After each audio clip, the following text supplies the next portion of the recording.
Hey, it's A Humble Collector here. In today's video, we're going to take a look at the 4-panel death card of Gottfried Berger. So without further ado, we'll go ahead and get started.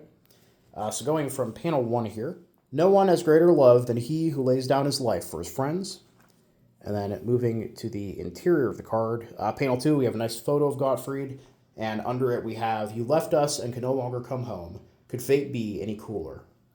And moving to panel 3, in memory of our youngest, sunny, cheerful husband, son, brother, brother-in-law, and uncle, Feldwebel or Sergeant Gottfried Berger, Flugsugführer or pilot, and bearer of the Iron Cross First Class, the Iron Cross Second Class, and a special Frontflugspange, who died in a fatal accident on November 13th, 1944, during a training flight in Berlin-Staaken after 5 years of military service at the age of 25.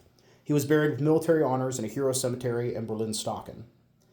Now, I was able to find a casualty record for Gottfried. He was born on October 14th, 1919 in Plossdorf, and was a member of the 2nd Squadron of Schlachtgeschwader 5.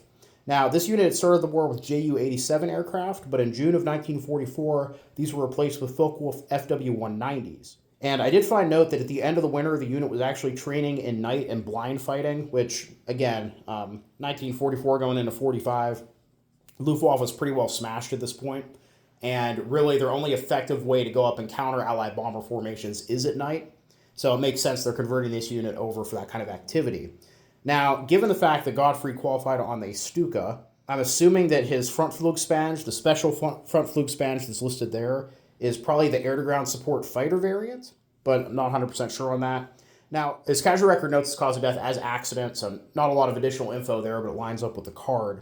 Now, according to Volksbund, his plane crashed at Wegfons by Wohlen, which is just north of Berlin. So yeah, we can kind of see what probably would have happened here. You know, Gottfried is being trained on a new aircraft. They're doing training at night. It's a lot of new stuff that he's dealing with, and something goes wrong, and as a result, his plane crashes and he's killed. Which, you know, given the fact that he's a veteran of 5 years service, he's been in the military since 1939. You know, he's lived through the entire war up to this point. He's been awarded several awards over the course of his career, and then dies in a training flight less than 6 months before the end of the war. Now, moving to the bottom here. The news of mourning came so suddenly. Your good heart is broken.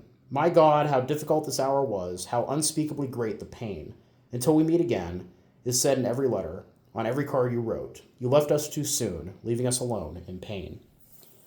And then moving to the back of the card here. My God and my everything, 300 days indulgence. Jesus, son of David, have mercy on me, 500 days indulgence. We actually have a funeral invitation here for Gottfried. And what's really cool, the border on this has like this faux lace kind of like design. This is just printed on there, but it's actually kind of textured. It's really cool. I've only seen this on a handful of other mailers I got from the same auction, and I find it fascinating. I don't know how they printed these, but it looks really good.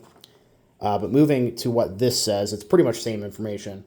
It is determined in God's counsel that one must part from what is dearest to one. We were unexpectedly hit hard by the sad news that my dearest, kind-hearted, cheerful husband, son, brother, brother-in-law, and uncle, Feldwebel Gottfried Berger, Flugsugführer, bearer of the Iron Cross First Class, the Iron Cross Second Class, and the Frontflugspange. On November 13th, 1944, he died in a training flight in Berlin-Staaken after 5 years of military service at the age of 25. He was buried with military honors in a hero cemetery in Berlin-Staaken. Unfortunately, his fervent wish to see his loved ones back home again remain unfulfilled.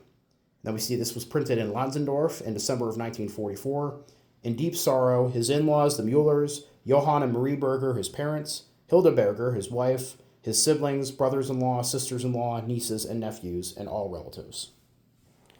So yeah, overall, really nice set, really interesting story here, and it's good that we were able to find a lot of information. It's kind of hard. Once you get into 1944-45, the amount of casualty records available drops dramatically. So it's always really nice when we're actually able to find something and put together a story.